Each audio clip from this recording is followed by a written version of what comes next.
everybody, and welcome back to my channel for this Saturday morning, afternoon or evening across the world where you may be at. The article I'm going to be reading to you, I will put out a trigger warning here.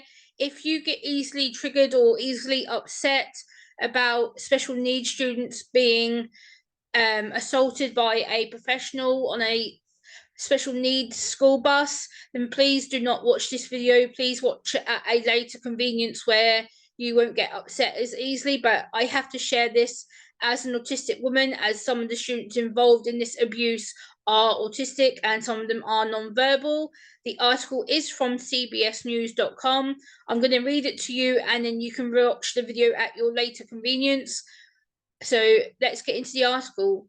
A former Northern Colorado paraprofessional, Tyler Zanella, was sentenced to more than 12 years in prison after being convicted of physically and emotionally abusing elementary school students living with autism. Zanella was sentenced on multiple felony counts after video footage showed him hitting, kicking, kneeing, slapping, and verbally assaulting autistic children. Zanella, who was employed by the Padre School District, received the maximum sentence under a plea agreement with the Larimer County District Attorney's Office. During the sentencing, Zanella, shackled and wearing a Larimer County Jail jumpsuit, remained silent for over 2 hours as parents of his victim read their statements. Judge Daniel McDonald strongly admonished Zanella, stating, "Justice will not be served today. What Mr. Zanella deserves, this court is not permitted to impose." So we're going to go down a little bit more.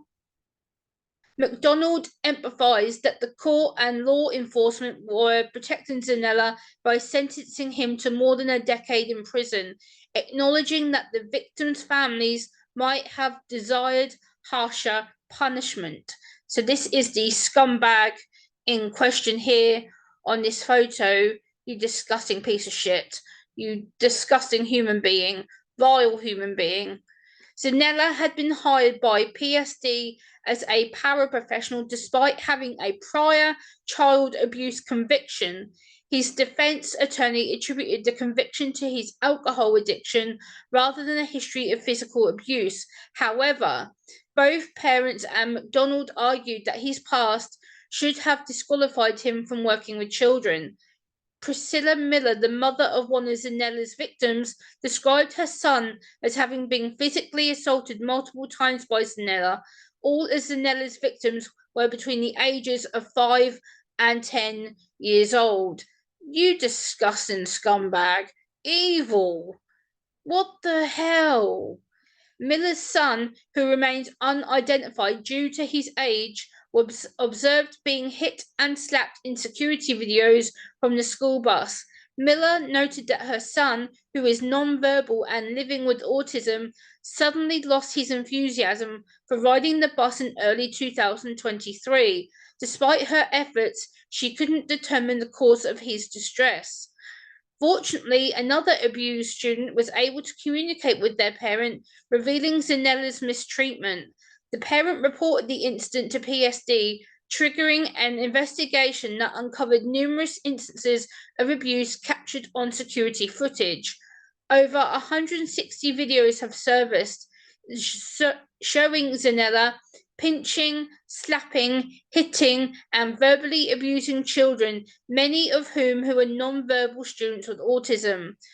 Prosecutors revealed that Zanella often committed his crimes with his back to the bus driver or checked to ensure that the driver wasn't paying any attention. How cunning can you be and sly, you disgusting piece of shit? Parents recalled escorting their children to the bus and noticing signs of distress, such as a reluctance to board the bus.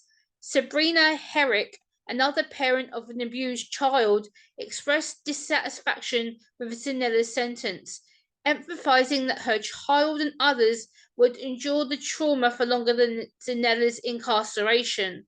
McDonald ordered Zanella not to have any contact with anyone under the age of 18, including his own children. Good damn freaking job. Good damn job. He shouldn't be around children, period.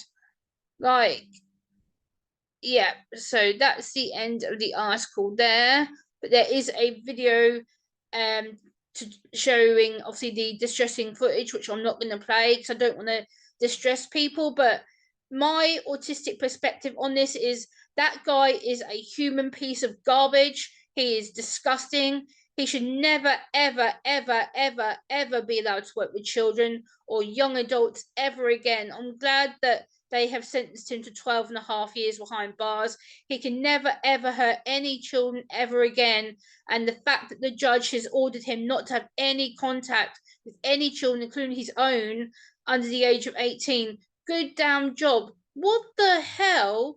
To do the abuse, one, when the bus driver's back is turned, is just cunning and sly and evil. Two, he was hired to protect them children. He was hired to escort them to their school safely, securely, with the trust of the parents, to take their disabled children to school in a safe manner. And yet he abused that trust, he abused that friendship, he abused that professional trust by abusing the children.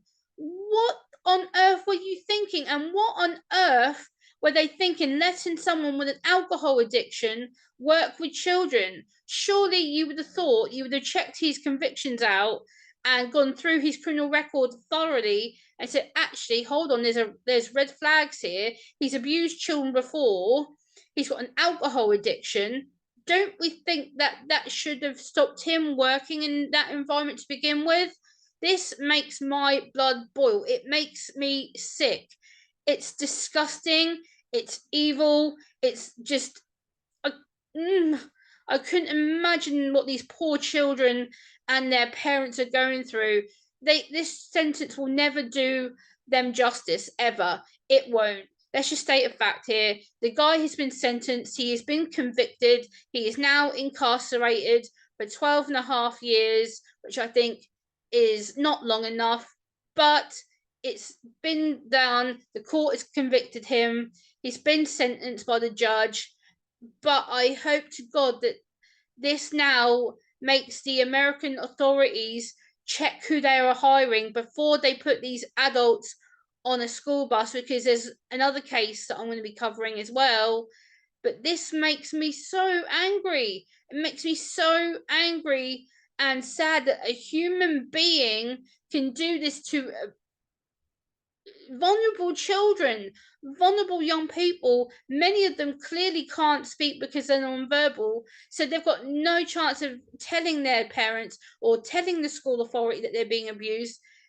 How low can you stoop to abuse students with special needs? Why do it? Why would you abuse your trust and your place of employment? Why would you do this to children of disability anyway? It makes me sick. It makes me so angry that this kind of thing still happens.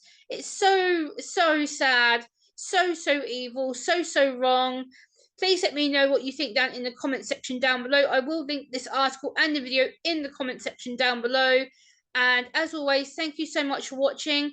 I'll see you on the next one. Bye guys.